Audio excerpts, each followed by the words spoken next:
ఎత్తుకించిత కర్మ క్రియ జరగాలంటే ఇంద్రియాల యొక్క సహకారం కావాలి, ప్లస్ అంతఃకరణం యొక్క సహకారం కూడా కావాలి. అంతఃకరణం ఉండి ఇంద్రియాలు లేకపోయినా, ఇంద్రియాలు ఉండి అంతఃకరణం లేకపోయినా వ్యవహారం జరిగేదానికి అవకాశం లేదు. మరి ఇక్కడ బ్రహ్మము ఎటువంటి స్వరూపము? అవాక్ అంటే వాక్కు లేనివాడు, అమనః అంటే మనసు కూడా లేనివాడు, రెండు లేవు కాబట్టి ఇత్యాది శృతిభ్య, ఈ విధంగా శృతి చెప్పినందువల్ల విగ్రహ సంబంధిభిరేవ, ఆయనకు ఒక విగ్రహం లేదు కాబట్టి ఇంద్రియాలు లేవు, ఇంద్రియాలు లేకపోతే వాక్కు లేదు, వాక్కు లేకపోతే మనసు లేదు, ఇవి రెండు లేకపోతే ఉపదేశం చేసేదానికి అవకాశం కూడా లేదు. నన్ను తెలుసుకోవయ్యా, నా స్వరూపం ఇటువంటిదని చెప్తాడు ఆయన, చెప్పాడు. అందువల్ల ఇలాంటి శృతి చెప్పినందువల్ల విగ్రహ సంబంధిభిరేవ బ్రహ్మని అసంభవాతో విగ్రహ సంబంధిభిరేవ విగ్రహం ఇంద్రియాలతో సంబంధం లేని కారణం చేత, ఎవరికి? బ్రహ్మానికి ఇంద్రియాదులతో సంబంధం లేని కారణం చేత అసంభవాతు భీ ధర్మైర ఇంద్ర ఆత్మానం తుష్టావా, అసంభవాతు బ్రహ్మమందు సంభవించదు కాబట్టి అలాంటి ధర్మాలు అంటే ఇంద్రియాది ధర్మాలు కలిగిన ఇంద్రుణ్ణి తుష్టావా అంటే స్తుతి చేస్తూ వచ్చాడు. ఏంటిది? త్రిశీర్షానం త్వష్ట్రాం అహన్ త్వష్టం అహనం అరుణ్ముఖాన్ తీయతీన్ శాలావికేభ్య ప్రాయచ్చం ఇత్యేవం ఆదిభ్యః. నేను అలాంటి స్వరూపం కలిగిన వాడిని కాబట్టి, నేను ఆత్మస్వరూపం అయిన వాడిని కాబట్టి, త్రిశూరుడు మూడు తలకాయలు కలిగిన వాడు, త్రిశీర్షానం త్వష్ట్రం. ఓ త్వష్ట అనేవాడికి మూడు తలకాయలు ఉన్నాయి. ఆయన ఏదో తప్పు పని చేస్తే ఈయన చంపేశాడంట. ఎవరు? ఇంద్రుడు చంపేశాడు. ఎవరిని? త్వష్టాని. ఆయనకు మూడు తలకాయలు ఉన్నాయి. మూడు తలకాయలు ఉన్న వాడిని త్వష్టను చంపివేశాడు. తర్వాత త్వష్టాన్ అహం అనమరుహన్ముఖాన్ యతీన్ అంటే యతులను కూడా చంపేశాడంట. ఎలాంటి యతులను అంటే శాస్త్ర సంబంధమైన క్రియలు చేయని యతులను కూడా చంపేశాను. యతులు అంటే ఎవరు? సన్యాసులు కావచ్చు, ఋషులు కావచ్చు, ఏమైనా కావచ్చు గాక, శాస్త్ర నియమాన్ని వదిలిపెట్టి శాస్త్రాధ్యయనం లేకుండా, శాస్త్ర పరిజ్ఞానం లేకుండా ఉండే వాళ్ళను కూడా నేను చంపేసేసాను. అంటే ఇప్పుడు శాస్త్ర పరిజ్ఞానం లేని వాళ్ళందరినీ ఇంద్రుడు చంపుతాడన్నట్టే కదా. ఇప్పుడు మనమంతా శాస్త్ర పరిజ్ఞానం ఉన్న వాళ్ళా లేని వాళ్ళమా? ఏమో ఎవరి వాళ్ళు లోపల చూస్తుండే కానీ తెలుస్తుంది. అయితే మనల్ని కూడా ఆయన చంపేస్తాడు వచ్చి. అంటే ఎందుకు చెప్తున్నాడు? ఇలాంటి వాళ్ళని చంపినప్పటికీ ఆ దోషం నాకు అంటలేదు అని. అటో మూడు తలకాయలను చంపాడు, ఇటో యతీశ్వరుని చంపాడు. అందరికంటే గొప్ప వాళ్ళు ఎవరు? 4 ఆశ్రమాల్లో యతి అయినవాడు, సన్యాసి అయినవాడు గొప్పవాడు. కాబట్టి ఆ కాలంలో సన్యాసాలు ఉన్నారో లేదో, మొత్తానికి ఋషులు మాత్రం ఉన్నారు కదా. ఉన్నారు కాబట్టి శాస్త్ర పరిజ్ఞానం లేని వాళ్ళను నేను సంహారము చేశాను అన్నారు. చేసి ఏం చేశాడు? శాలావృకే ప్రాయచ్చం, కుక్కలకు నక్కలకు వేసేసాను వాళ్ళందరినీ కూడా అన్నాడు. శాస్త్ర పరిజ్ఞానం లేని యతీశ్వరునంతా కూడా చంపేసి త్వాష్టను కూడా చెప్పి, శాల అంటే ఏంటిది? నక్క. వృకం అంటే ఏంటిది? తోడేలు. వృకోదడు అన్నారు కదా, అందుకొరకు నక్కలకు తోడేళ్లకు వేసేసాడంట. అంత తీసి ఏమో ఎవరి కళ్యాణమా? అవును. ఇప్పుడు గుడ్డలు కట్టుకోంత తిరుగుతున్నారు వాళ్ళంతా. ఈతలను పూజిస్తున్నావా, మొక్కుతున్నావా, ఏం చేస్తున్నావు? వాళ్ళంతకు శాస్త్ర పరిజ్ఞానం ఉన్నదా? లోకంలో కనిపించే సన్యాసులకు అందరూ కూడా శాస్త్ర పరిజ్ఞానం ఉందా? అడుగుతావేంటి? మరి శాస్త్ర పరిజ్ఞానం లేకుండా ఎట్లా అవుతారంటే, ఇది బాగుంది, డబ్బు లేకుండా ధనవంతులు అవుతారు అంటే, డబ్బు ఉంటేనే ధనవంతులు లేకపోలేదు. ఏదో రకమైన ధనం ఉంటే ధనవంతులు అనుకుంటారా లేదా? అవును. శాస్త్ర పరిజ్ఞానం లేని యతీశ్వరులను ఋషీశ్వరులందరం కూడా చంపేసి కుక్కలకు తోడేళ్లకంతా వేసేసాడు, నక్కలకు కూడా వేసేసాడు అన్నాడు. దాని అర్థం మనకేంటి అంటే, చంపేయవచ్చు, దాని నష్టమే ఉంది. తన యొక్క ధర్మాన్ని పాలించినప్పుడు ధర్మ పరిపాలన ఉండింది. ఆయన ఏం చేశాడు? రాముడు కూడా ఏం చేశాడు? ఒక శూద్రుడు తపస్సు చేస్తుంటే పోయి చంపేసేసాడు. శూద్రుడు తపస్సు చేస్తా ఉంటే బ్రాహ్మణ కుమారుడు చనిపోయాడు. ఆ కాలంలో అట్లా ఉండింది. శూద్రుడు తపస్సు చేస్తున్నాడు కాబట్టి పోయి అక్కడిని చంపేసేసాడు రాముడే స్వయం. అట్లా ఇంద్రుడు కూడా శాస్త్ర పరిజ్ఞానం లేకుండా సాధన చేయకుండా తింటూ తిరుగుతూ ఉంటే ఏం చేస్తారు? వాళ్ళ ధర్మాన్ని పాటించినప్పుడు. ఇప్పుడు మీ ధర్మాన్ని మీరు పాటించినప్పుడు ఆఫీసర్ ఊరుకుంటాడా ఏంటి? పొమ్మంటాడు, అక్కడి నుంచి హోస్టింగ్ చేసిస్తా ఉంటాడు. ఎక్కడైనా అంతే కదా. ధర్మాన్ని పాలించినప్పుడు, ధర్మానికి కట్టబడినప్పుడు దానికి బాధ్యులైన వాళ్ళని దండించవలసి ఉంటుందా ఉండదా? అందుకు ఇంద్రుడేమో మరి దేవతలకు రాజు అయిపోయా, అట్లాగే ఇంకా ఋషిష్యుల దృష్టిలో కూడా అవుతాయిపోయా. ఏ ఉద్దేశం చేతనైతే నీవు ఆ మార్గం నడుస్తున్నావో ఆ మార్గానికి సంబంధించిన కర్తవ్యాన్ని నిర్వహించాలా వద్దా? నిర్వహించినప్పుడే నీకు సద్గతి కలుగుతుంది. లేకపోతే ఏమవుతుంది అంటే ఇతో భ్రష్ట అతో తతో భ్రష్ట. రెండవది ఏంది అంటే పూర్వకాలంలో ఇప్పుడు కూడా మీరు ఏంటి దాని పేరు ఇన్కమ్ ట్యాక్స్ అంటారా లేదా? ఇన్కమ్ ట్యాక్స్ కడతారా లేదా? తర్వాత ఇన్కమ్ ట్యాక్స్ ఎంత 14%, ఇప్పుడు 40% అయిందిలే. మొత్తానికి ఎంత అవుతుంది మనకి? మొత్తానికి ఆదాయ పన్ను, తెలుగులో చెప్పుకోవాలంటే ఆదాయ పన్ను. మరి ఆదాయ పన్ను మీరు ఎట్లాగైతే కడుతున్నారో, ఎందుకు కడుతున్నారు? ఆదాయ పన్ను ఎందుకు కడుతున్నారు? అది వస్తున్నారు కాబట్టి, మిమ్మల్ని పాలిస్తున్నారు కాబట్టి, మీకు అన్ని సౌకర్యాలు గవర్నమెంట్ చేస్తున్నారు కాబట్టి కట్టవలసి ఉంటుంది. మీకు ఆదాయం వచ్చినంత మాత్రం కట్టాలని లేదు.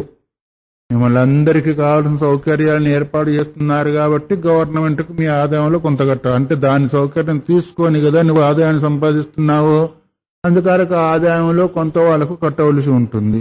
అట్లాగే మరి సన్యాసులకు ఆదాయం ఏంటిది? తపస్సు, జ్ఞానమే అనేది ధనమే ఆదాయము. దానిలో కూడా 6% వాళ్ళకి పోతుందంట పరిపాలించే వాళ్ళకి. మరి దాన్ని పాటించినప్పుడు వాళ్ళకు పోవాల్సిన పన్ను పోతుందా ఆగుతుందా? వాళ్ళు సంపాదించలేదు, ఎక్కడి నుంచి పోతుంది? ఉంటే కదా పోయేదాని కొరకు. అందుకొరకు కర్తవ్యమందు నిర్వహణ జరిగేదాని కొరకు వాళ్ళట్లా అంకుశం పెట్టేసేసి చేయని వాళ్ళని చంపేసేసాను, కుక్కలకు తోడేలకు వేశాను అని అంటున్నాడు. అట్లాగే త్వష్ట అనేవాడు కూడా తప్పు చేశాడు. యజ్ఞం చేసే దగ్గర ఏం చేశాడు అంటే ఆ తప్పు చేశాడు కాబట్టి ఆయన 3 తలకాయలు ఆయన కూడా చంపేసేసి ఏం చేశాడు? నక్కలకు తోడేలకు వేశాను. దీని యొక్క అభిప్రాయం ఏంటి అంటే నేను ఆత్మస్వరూపాన్ని కాబట్టి అది చంపినా ఆ పాపం నాకు అంటలేదు. అసలు విషయం అది. చంపి ఎందుకు చంపారు, ఏం చంపారు అంత అనవసరం మనకి. అలా చేసినప్పటికీ నేను ఆత్మస్వరూపిణ్ణి కాబట్టి ఆ దోషము ఆ పాపము నన్ను అంటలేదు అనేదాన్ని మనం అర్థం చేసుకోవాలి. వాడు ఎందుకు చంపారో ఏం చంపారో కథో కారకను మీరు అడిగారు కాబట్టి అది చెప్పవలసి వచ్చింది. అది ప్రాసంగికం కాదు, అప్రాసంగికము. కాబట్టి ఇలాంటి వాళ్ళను దండించినప్పటికీ చంపినప్పటికీ ఆ దోషము నాకు అంటలేదు. రాష్ట్రవదాదిభిరితి తత్పర్హర్తవ్యం తుష్టావ ఆత్మానం విగ్రహధర్మై ఎక్కడ ఇలాంటి దోషమేమో అంటలేదు. ఇలాంటి వారిని సంహారం చేసి ఎవరికెవరికి ఇచ్చాడు? నక్కలకు తోడేళ్లకు కూడా ఇచ్చేశాడు అని ఈ విధంగా చెప్పబడింది. కాబట్టి ప్రాణత్వం చ ఇంద్రస్య బలవత్వాది ఉపపద్యతే. ఇంకోటి ప్రాణత్వం, ప్రాణశబ్దం చేత ఇంద్రుని కూడా చెప్పబడుతుంది. ఎందుకంటే బలం కూడా ప్రాణం అని చెప్పబడింది. బలాన్ని కూడా ప్రాణమని, నాకు ప్రాణం లేదయ్యా నేను ఎత్తలేనయ్యా అంటాం లేదా? ఒక్కోసారి బలం లేదంటాం. నాకే నా శరీరంలో ప్రాణం లేదా, నేను ఎత్తలేను, నేను చేయలేదు అంటావా లేదా? ఇప్పుడు బలాన్ని కూడా ప్రాణం అంటున్నావా లేదా? ఆ బలవత్వం బలం కలిగినందువల్ల కూడా మరి ప్రాణశబ్దము వచ్చింది కాబట్టి ప్రాణోవైబలం అంటే ఆ ప్రాణాన్నే బలం అంటారు, బలాన్నే ప్రాణమని కూడా అంటూ ఉంటారు. కాబట్టి ఇంద్రుడికి బలవత్వం అంటే బలం కలిగిన వాడు అని. బలవత్వం అంటే బలం కలిగిన వాడు ఇంద్రుడు అని చెప్పడు. ఎందుకు అంటే విజ్ఞాయతే బలస్య చేంద్రో దేవతా ప్రసిద్ధ. అందరికంటే ఇంద్రుడు బలవంతుడు అని అందరికి ప్రసిద్ధమైంది ఇంద్రుడు. ఎందుకంటే ఒకటేమో దేవతలకు రాజు ఎవరవుతాడు? బలం ఉన్నవాడు అవుతాడా, బలం లేనివాడు అవుతాడా? శత్రు సంహారం చేసి ప్రజలను రక్షించాలి, అటైతే దేవతలను రక్షించాలి కాబట్టి బలవంతుడు అని. రెండవది ఏంటి? ఇంద్రుడు ఎవడవుతాడు? 100 యజ్ఞాలు చేస్తే గాని ఇంద్రుడవుతాడు. ఆ 100 యజ్ఞాల యొక్క శక్తి కదా ఇంద్రత్వాన్ని చేకూర్చింది. ఆ శక్తియే ఒక బలంగా ఉంటుంది. ఆ బలమే ప్రాణంగా చెప్పబడుతుంది. అందువల్ల ఇది దేవత. ఇంద్రుడు బలస్థితి, ఇంద్రో దేవత ప్రసిద్ధ. లోకంలో బలంలో అందరికంటే గొప్పవాడు ఇంద్రుడు అనేది ప్రసిద్ధమై ఉంది. ఇంద్రుడి కంటే బలమైన వాడు ఇంకొకరు లేరు అని.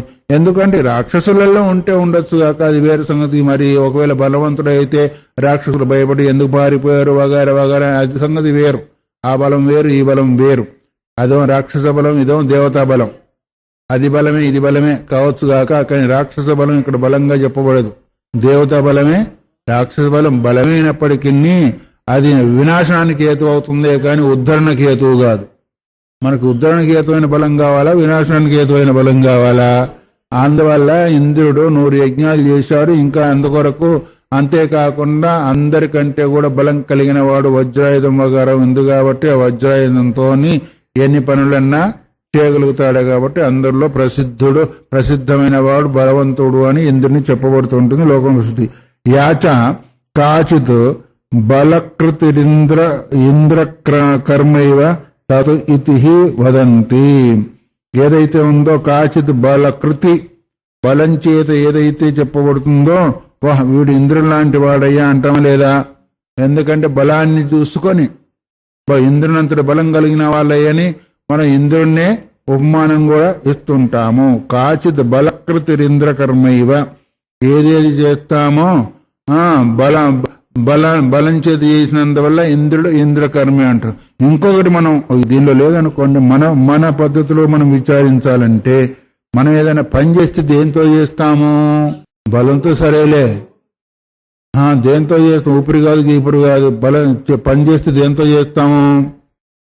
తలకాయ చేతులతో చేస్తాం పని చేస్తే. ఇంద్రియాలతో అంటే ఇంద్రియాలు అంటే అన్ని ఇంద్రియాలతో చేస్తాం పని. పని చేస్తే దేంతో చేస్తాం అన్నాం కానీ పని చేస్తే ఏం చేస్తావు? చేతులతో చేస్తావు. కానీ కంటితో చేస్తావు, ముక్కుతో చేస్తావు, కాళ్ళతో చేస్తావా? అందుకొరకే ఎంతవరకు మీరు ఉన్నారని నేను అందుకొరకే అడిగాను. లేకపోతే నాకు తెలియక కాదు. చాలా అనవసరమైన వాదన. అది పని ఏదన్నా చేస్తే దేంతో చేస్తావు అన్నప్పుడు చేతులతో చేస్తావు అనేది కరెక్ట్ గా రావాలా? నువ్వు వ్యాఖ్యానం చేసుకుంటే ఎక్కడికి పోతే నాకు అనవసరం. అది దేంతో చూస్తా ఉన్నప్పుడు కంటితో చూస్తా ఉంటావా, ఇంద్రియాలతో చూస్తా ఉంటావా? దేంతో వింటావంటే చెవుతో వింటా ఉంటావా, ఇంద్రియాలతో వింటా ఉంటావా? మరి దేంతో చేస్తావు అన్నప్పుడు, దేంతో నడుస్తావు అన్నప్పుడు కాలుతో నడుస్తా ఉంటావా, ఇంద్రియాలతో నడుస్తా ఉంటావా? సమర్థం చేసుకోవడం కాదు, నాకు దానికి తగిన వివేకం ఉన్నదా లేదని నువ్వు ఎవరికి వాళ్ళు విచారించుకోవాల్సిన విషయం అది. అవునా కాదా? అందుకొరకు ఇక్కడ దేంతో చేస్తా ఉన్నప్పుడు కరెక్ట్ సమాధానం ఏంటి? చేతులతో చేస్తాము. దేంతో చూస్తా ఉన్నప్పుడు కరెక్ట్ సమాధానం ఏంటిది? దేంతో తింటామంటే ఇంద్రియాలతో తింటామంటావా, నోటితో తింటామంటావా? సరే, ఇక అదంతా పోనీ కదా. అదంతా అందుకొరకే ఒక వాక్యం అన్నామంటే పొల్లు పోకుంటుండాలి, వెనక ముందు విచారించి మాట్లాడాలి. సరే, ఇప్పుడు ఎక్కడున్నాము? చేతులతో పనిచేస్తాం కదా. చేతులకు అధిపతి ఎవరు? మరి ఇప్పుడు ఏదైనా అన్నిటి కాదు, చేతులకు అధిపతి ఎవరు? ఇంద్రుడు. ఒక్కొక్క ఇంద్రియానికి ఒక్కొక్క అధిష్టాన దేవత ఉన్నా లేదా? చేతికి అధిపతి ఎవరు? ఇంద్రుడు. ఏ పని చేసినా చేతులతోనే చేయాలా వద్దా? ఇప్పుడు చేతులు బలమైనవి అంటే ఇప్పుడు ఇంద్రుడు అధిపతి కాబట్టి ఈ రూపంలో కూడా ఆయన అనుకోవచ్చా లేదా? ఈ రూపంలో కూడా సమస్త క్రియలు చేతులతో జరుగుతాయి కాబట్టి చేతులకు అధిపతి, అది దేవత ఇంద్రుడు కాబట్టి. ఒకసారి కథ కూడా చెప్పాను కదా, ఈ గోవుని ఎవరు చంపారు అంటే ఇంద్రుడని, ఇంద్రుని కంట కట్టారని పాపం. అందువల్ల ఈ రూపంలో చూసినప్పుడు ఈ శరీరం అంతా కూడా, మరి శరీరంలో అంతా కూడా బలవంతమైంది ఏంటిది? చేతులు. క్రియ జరగాలంటే కర్మేంద్రియాల్లో. ఇంకా మిగతా అంటే వేరే సంగతి అనుకో. మరి బుద్ధి లేకుండా జరుగుతుందో, అది లేకుండా జరుగుతుందంటే అది వేరే సంగతి. క్రియ జరగాలంటే చేతులతో జరుగుతుంటుంది. అది సమస్త క్రియలు. ఆ తర్వాతనేమో గమన క్రియ జరగాలంటే కాళ్ళతో జరుగుతుంది, చేతులతో ఎవరు వాడు. అందువల్ల ఈ రూపంలో చూసినప్పటికీ బలవంతమైన చేతులు కాబట్టి సమస్త క్రియలు జరిగినందువల్ల అది దేవత ఎవరు? ఇంద్రుడు కాబట్టి ఇది ప్రాణోబలం అని ఈ విధంగా ఇంద్రుని కూడా మనం అన్వయం చేసుకోవచ్చు. అది నా అభిప్రాయం చెప్పాను, అందులో ఉన్నదని కాదు, అందరూ అట్లా చెప్తారని కాదు. ఎందుకంటే నాకు దోచింది కాబట్టి దాన్ని చెప్పాను. అందువల్ల ఇక్కడ ఏమంటున్నారు? ప్రాణోవై బలం అన్నారు. ఇతి విజ్ఞాయతే బలస్థిత ఇంద్రో దేవత ప్రసిద్ధ. ఈ వాక్యం చేత మరి బలానికి దేవత ఎవరు? ఇంద్రుడు అని. బలస్థిత ఇంద్ర దేవత అని, బలానికి ఇంద్రుడే దేవత అని. అంటే సమస్త క్రియలు చేతుల ద్వారా జరుగుతాయి కాబట్టి దానికి అధిపతి ఇంద్రుడు కాబట్టి ఇట్లా కావచ్చు. దేవతా రూపంలో చూసినట్టయితే 100 యజ్ఞాలు చేసిన బలం ఉంది కాబట్టి అట్లా కావచ్చు. మొత్తానికి బలానికి దేవత ఎవరు? ఇంద్రుడు అని చెప్పబడుతుంటుంది. కాబట్టి యాచకాచిత్ బలకృతిరింద్రం కర్మైవతత్.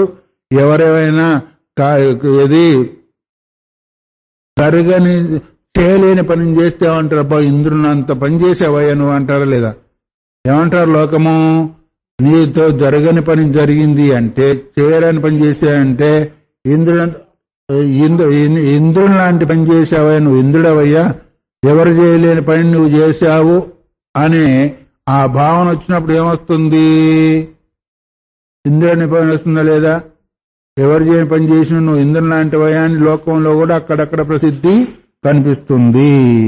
అట్లాగే ప్రజ్ఞాత్మత్వమపి ప్రతిహత జ్ఞానత్వాతు దేవతాత్మన సంభవతి. ప్రజ్ఞాత్మత్వం అంటే ప్రజ్ఞ కలిగిన వాడు. ప్రతిహత జ్ఞానత్వాతు, ప్రతిహత జ్ఞానం అంటే దేని చేత కూడా, హతం అంటే ఏంటిది? సంహరింపబడము లేదా నశింపజేయబడం. దేని చేత కూడా తన ప్రజ్ఞాత్వము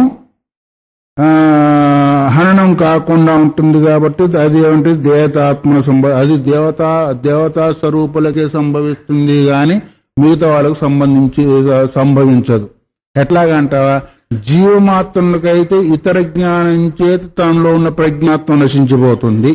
ఉన్నాడు మంచి బలవంతుడే ఉన్నాడు, తాగుపోతాడు, అప్పుడేముంది? మనలో ఉన్న ప్రజ్ఞ ఉందా పోతుందా? ఇంకో కర్మ చేత ఇంకో కర్మ చేత ఉందా లేదా? అంటే తనలో ఉన్న ప్రజ్ఞ వేరే కర్మ ద్వారా హననం చేయబడింది, అంటే ఆ శక్తి కోల్పోయింది. అట్లాగే మరి దేవతల యొక్క ప్రజ్ఞ అంటామా? అది దేని చేత కూడా హననం చేయబడేది కాదు. అందుకొరకు అట్లాగే ఇంద్రుని యొక్క శక్తి ఉంది అంటే మరి దాన్ని కూడా ప్రతిహత జ్ఞానత్వ దేవతాత్మన సంభవించాలి. దేవతలకి సంభవిస్తుంది గాని మిగతా వాళ్ళకు సంభవించే అవకాశము లేదు. అప్రతిహత జ్ఞాన దేవత ఇతి వదంతి. దేవతలు ఎటువంటి వాళ్ళు అంటే అప్రతిహత జ్ఞానాహం అంటే ఏ రూపంలో కూడా వాళ్ళ యొక్క జ్ఞానము నశించేది కాదు అని లోకంలో శాస్త్రంలో ప్రసిద్ధమై ఉంది అని. ఎవరు? దేవతల యొక్క జ్ఞానం ఎప్పుడు కూడా ప్రతిహతం అంటే ఇతర జ్ఞానం చేత నశింపజే, అంటే ఇప్పుడు వాళ్ళు మెలకోగలిగే ఉంటారు. అందుకొరకే వాళ్ళకు దేవతలకు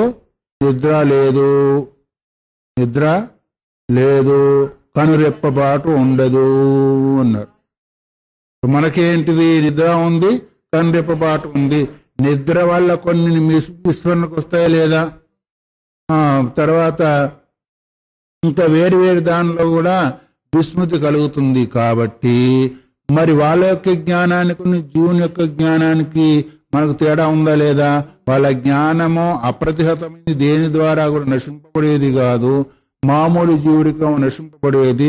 అందువల్ల ఈ విధంలో కూడా చూసినప్పుడు కూడా వాళ్ళు అలాంటి జ్ఞాన బలం కలిగిన వాళ్ళు లేదా శారీరక బలం కలిగిన వాళ్ళు కాబట్టి బలో వై ప్రాణ, ఆ బలమే ప్రాణం అని చెప్పబడుతుంది. దాని చేత వక్త కూడా ఇంద్రుడై ఉన్నాడు కాబట్టి నిశ్చితేచ ఏవం దేవతాత్మోపదేశే హితతమత్వాది వచనాన్ని యథా సంభవం తద్ విషయాన్యేవ యోజయితవ్యాన్ని. అందువల్ల ఈ విధంగా దేవతాత్మోపదేశే, దేవతా రూపం ధరించి ఒక శరీరాన్ని ధరించి ప్రతద్దానికి హితతమమైన వచనాలను బోధించాడు కాబట్టి. దేవతా స్వరూపం ఇంద్రుడు, తర్వాత ప్రతద్దానికి హితతం అంటే మోక్షం కలిగే వాక్యాలన్నింటినీ కూడా బోధించాడు. అందువల్ల దీనివల్ల నిశ్చయం ఏది ఏంటి అంటే తద్ విషయాన్ని యోజయితనే, ఆ రూపంలోనే తత్సంబంధంలోనే వాక్యాలను మరి సమన్వయం చేయాలి గాని ఇంకో రకంగా చేసేదానికి అవకాశం లేదు. తస్మాత్ వక్తుడు ఇంద్రస్య ఆత్మోపదేశాత్ నా ప్రాణో బ్రహ్మ ఇది ఆక్షిప్యతే. అందువల్లనే మరి వక్త ఎవరు? ఇంద్రుడు. ఇంద్రుడి యొక్క ఆత్మోపదేశం అంటే ఆత్మ సంబంధమైన ఉపదేశం అంటూ నేను ఆత్మస్వరూపిని, నన్ను ఉపాసన చెయ్యని ఇంద్రుడు చెప్పాడు లేదా? నేను ఆత్మను, నన్ను ఉపాసన చేయమని చెప్పినందువల్ల ఇక్కడ దేవతాత్మ వస్తుంది గాని ప్రాణశబ్దం చేత బ్రహ్మ వచ్చేదానికి అవకాశము లేదు అని ఈ విధంగా మళ్ళీ పూర్వపక్షం తాను తీసుకొని వచ్చి పెట్టాడు. మొదలేం చేశాడు? బ్రహ్మపక్షంలో సమన్వయం చేశాడు. అయినప్పటికీ అక్కడ సమన్వయం సరిపోతే ఇక్కడ వక్త ఎవరు? దేవతా స్వరూపం కాబట్టి, ఒక శరీరం కలిగిన వాడు కాబట్టి ప్రాణశబ్దం చేత బ్రహ్మము తీసుకునే దానికి అవకాశం లేదు. మరి ఎవరు? దేవతాత్మ రూపమైన ఇంద్రుణ్ణి తీసుకోవాలి, లేదా జీవుణ్ణి తీసుకోవాలనే దాన్ని పూర్వపక్షం తీసుకొచ్చి పెట్టాడు.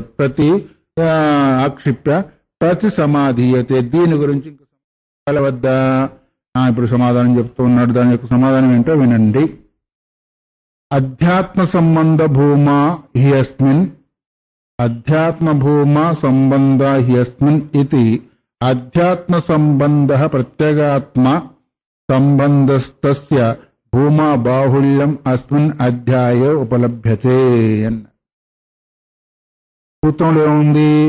మధ్యలోంచి చివరికి అధ్యాత్మ సంబంధ భూమా హి అస్మిన్. అస్మిన్ అంటే ఈ అధ్యాయములో. ఏ అధ్యాయంలో? ఈ ప్రకరణము, ప్రాణ ప్రకరణం, బ్రహ్మ ప్రకరణం, వేదంలో ఏదో ఉపనిషత్తులో ఎక్కడైతే ప్రారంభం చేయబడిందో దానిలో అధ్యాత్మ సంబంధం భూమా అంటే అధ్యాత్మ సంబంధమైన బాహుళ్యం అక్కడ మనకు కనిపిస్తుంది. ప్రత్యేగాత్మ సంబంధం అంటే ఏంటిది? ప్రత్యేగాత్మ అంటే ఎవరు? జీవుడు. దాని యొక్క సంబంధం అంటే భూమా అంటే ఎక్కువగా కనిపిస్తుంది. దేవతా సంబంధం అక్కడ కనిపించలేదు. అందుకని భూమా అంటే బాహుళ్యం అస్మిన్ అధ్యాయ ఉపలభ్యతే. ఈ అధ్యాయంలో అధ్యాత్మ సంబంధమైన ఉనికి ఎక్కువగా కనిపిస్తుంది. కాబట్టి యావద్ అస్మిన్ శరీరే ప్రాణో వసతి తావదాయు. దానిలో ఏమొచ్చింది అంటే మనకు వాక్యము యావద్ అస్మిన్ శరీరే ప్రాణో వసతి.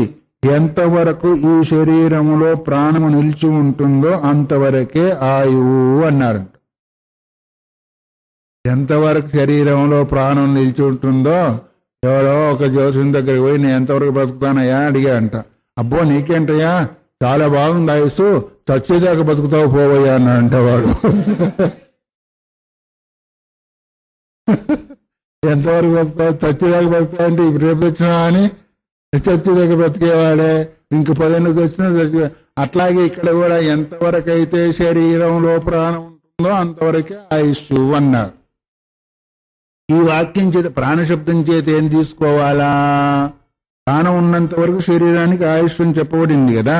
ఇది ప్రాణస్యైవ ప్రజ్ఞాత్మాన అన్నారు. అక్కడ ప్రాణశబ్దం చేత ఏం చెప్పబడింది? ప్రజ్ఞాత్మ చెప్పబడి. ప్రజ్ఞాశబ్దం చేత ఏ ఆత్మ అయితే చెప్పబడుతుందో అదే ప్రాణశబ్దం చేత చెప్పబడుతుంది అన్న. అందుకని ఏనేక్షతే జిఘ్రతి వ్యాక్రోది స్వాద్వస్వాదు విజానాతి తత్ ప్రజ్ఞానముదీరితం. పంచదశలో మనకు వచ్చేస్తుంది. ఏదున్నందువల్ల చెవు వింటూ ఉందో, కన్ను చూస్తూ ఉందో, ముక్కు వాసన చూస్తుందో, శరీరం కదులుతుందో అదే ప్రజ్ఞాత్మ స్వరూపం అన్నారు. ఆ ప్రజ్ఞాత్మ స్వరూపం ద్వారానే ఇక్కడ కూడా మనకేం కలుగుతుంది? అది ప్రాణానికి ఆ ప్రాణమే ప్రజ్ఞాత్మ. ఆ ప్రత్యేక భూతస్య ఆయుష్ ఉపసంహారయో. ఉపసంహారం ఎట్లా జరిగింది అంటే ప్రత్యేక భూతస్య ఆయుష్ ప్రధానోపసంహారయో స్వాతంత్ర్యం దర్శయతి న దేవతా విశేష పరాచీర్ణస్య. ఇక్కడ చెప్పేదంటే జీవ సంబంధం చెప్తుంది, జీవుని శరీరాన్ని గురించి చెప్తుంది. ఎంతవరకైతే దానిలో ప్రాణం ఉంటుందో అంతవరకు ఆయుష్ ఉంటుందని ప్రజ్ఞాత్మని గురించి చెప్పిన విషయము. అందువల్ల ప్రత్యేక భూతస్య ఆయుష్ ప్రధానోపసంహారయో. ప్రత్యేక రూపమైన జీవుడికి ఆయుష్ ప్రధానము, ఆయుష్ యొక్క ఉపసంహారం. శరీరానికి ఆయుష్నివ్వడము, ఆ ఆయుష్ని ఉపసంహారం చేయడము. దీనంత స్వాతంత్రం తెలిసి స్వతంత్ర రూపంలో అక్కడ చెప్పబడుతుంది కానీ ఇంకొకరి ద్వారా వస్తుంది పోతుందనే ఉద్దేశం చేత అక్కడ కనిపించడము లేదు. నా దేవతా విశేషస్య పరాచీనస్య, ఇక్కడ ప్రత్యేక రూపాన్ని చెప్తున్నారు కానీ పరాచీనని కూడా చెప్పారు. పరిచనం అంటే దేవత అంటే శరీరానికి భిన్నము, స్థూల శరీరానికంటే భిన్నం. ఆ దేవతా శరీరాలు వేరు, ఈ మానవ శరీరాలు వేరు. దీనిలో ఉండేది ప్రత్యేగాత్మ, అందులో ఉన్న పరాచీనాత్మ. అందువల్ల తదాస్తిత్వేచ ప్రాణానాం నిశ్చేయసం ఇత్యధ్యాత్మమేవ ఇంద్రియాశ్రయణం ప్రాణం దర్శయతి. అందువల్ల తథాస్తిత్వే, ఆ విధంగా దానిలో ప్రాణం ఉన్న కారణం చేతనే, తన ప్రాణం ఉన్న కారణం చేతనే ప్రజ్ఞాత్మ ఇదం శరీరం పరిగ్రీయ, ఆ ప్రజ్ఞాత్మ ఏదైతే ఉందో ఈ శరీరాన్ని తీసుకొని ఈ శరీరం ద్వారా ఉత్థాపయతి, అంటే శరీరాన్ని, ఆ ప్రజ్ఞాత్మ ఉన్నందువల్లే శరీరం అటు ఇటు కదులుతుంది, పైకి పోతుంది, కిందికి పోతుంది, ముందుకు పోతుంది, వెనక పోతుంది. ఈ రకంగానే అది జరుగుతుంది. అంటే వాడు ఆత్మ వెళ్ళిపోయిందా లేదా ఒక మాట వస్తే, ఆత్మ వెళ్ళిపోయిందంటే ప్రాణం వెళ్ళిపోయినట్ట, ఆత్మ వెళ్ళిపోయినట్ట. అందుకొరకు అందులో ఆత్మ ఉంది కాబట్టి ప్రాణవాయువులు నడిచినాయి. ఆత్మ లేకపోతే ప్రాణవాయువులకు కూడా ఉనికి లేదు. ఇప్పుడు ప్రాణవాయువు అంటే ఏమంటే ఆక్సిజన్ అంటారు కదా, మీ భాషలో చెప్పాలంటే ఆక్సిజను. ఆ తర్వాత ఏంటిది, అపానవాయువు అంటేనేమో కార్బన్ డైఆక్సైడ్ అంటారా, ఏదో అన్నారనుకోండి. మరి ఈ వాయువు ఉంది కదా, మరి ఒకవేళ ఆత్మ అనేది అందులో లేకపోతే ఆ ఆత్మ వెళ్ళిపోయిన తర్వాత ప్రాణాపాన వాయువులు నడవాలా వద్దా? దాంతోనే ఒకవేళ బ్రతికినట్టయితే జీవుడు ప్రాణాపాన వాయువుల ద్వారా బ్రతికినట్టయితే ఆత్మ వెళ్ళిపోయిన తర్వాత కూడా వాడు తీసుకోవాలి కదా. వాడు ముక్కు దగ్గర పెట్టిన ఆక్సిజన్ తీసుకుపోయి బాటిల్ తీసుకుపోయి పోని, అందుకొరకు ఆత్మ వెళ్ళిపోయిందని కూడా. అంటే ఆత్మ ఉన్నందువల్లనే, ఏ ఆత్మ అది జీవాత్మ లేదు పరమాత్మ, జీవాత్మ కాదు పరమాత్మ తత్వం, దానివల్లనే దాని యొక్క క్రియ చేత జరుగుతూ ఉంటుంది. అందువల్ల ఇక్కడ శరీర గ్రహణం చేతన ఉత్థాపం జరుగుతుంది, లేదో పరిగృహ ఉత్థాపయతి. నా వాచం విజిజ్ఞాసీత వక్తారం విద్యాతీతి ఉపక్రమ్య తద్యథ అరధాయిస్తేవ. అక్కడ ఏం చెప్పించాను, ఏం చెప్పుకున్నాం మనము అంటే, నువ్వు వాక్కును కాదు చూసేది, వక్తను చూడు అన్నారు. వాక్కును చూస్తావా వక్తను చూస్తావా? మా స్వామివారు నవ్విస్తూ ఒక ఉపమానం చెప్పేవాడు. మంచి భక్తుడంట, భక్తుడైతే మంచి దొరకని పండు ఒకటి తీసుకుని వచ్చాడు. ఆ కాలంలో దొరకని పండు ఒకటి తీసుకొచ్చి స్వామివారికి ఇస్తే ఆ పండు తట్టే చూస్తున్నాడంట. ఎవరు? ఆ స్వామివారు. అయ్యా పండు తట్టే చూస్తున్న, పండించినవాడు నన్ను చూస్తే కదయ్యా అన్నాడంట వాడు. తెచ్చినవాడు ఏమన్నాడు? పండు తట్టే చూస్తే పండించినవాడు నన్ను కూడా చూడవయ్యా స్వామి అన్నాడంట. అట్లాగే మనం ఇప్పుడు వాక్కునుగా చూసేది వక్తారం చూడాలి. వాక్కును వాక్త అప్పటికప్పుడు అయిపోయింది, కానీ వక్త ఎవరు? శాశ్వతము. వాక్ ఏదైతే ఉందో ఉత్తరక్షణంలో అది ఉండేది కాదు. ఇప్పుడు మాట్లాడాను, ఇప్పుడు 10:30 నుంచి మనం మాట్లాడుకుంటూ వచ్చాం. ఆ మాటలన్నీ కూడా మనకి ఇప్పుడు కనిపిస్తాయా వినిపిస్తాయా? సరే టేబుల్ చేస్తున్నామంటే దాని ద్వారా చేసుకుంటాం, అది వేరే సంగతి. కానీ ఒక్కొక్క క్షణం ఏ మాట ఉత్తర క్షణంలో అది ఉంటుందా పోతుందా? పోతుంది. కానీ వక్త మాత్రం ఉంటాడా పోతాడా? కానీ అందుకొరకే వాక్కును చూడకు భక్తును చూడమని మనకు శాస్త్రము చెప్పింది. అది ఎలా ఉంది ఈ వాక్కు, దీని యొక్క ప్రక్రియ ఎట్లా ఉంది అని చెప్తున్నారు. దీన్నంతా కూడా తది యథా రథస్య హరేషో నేమిరర్పిత. ఓ జీవుని అందే ఉంటుంది అనుకుంటున్నామేమో, అట్లా కాదు. ఒకదానికొకటి సంబంధం కలిగి ఉంటుంది కాబట్టి ఆ సంబంధానికి మూలమేదో దాన్ని మనం చూడాలి అని. ఏం సంబంధము? రథస్య హరేషు నేమిరర్పిత అన్నారు.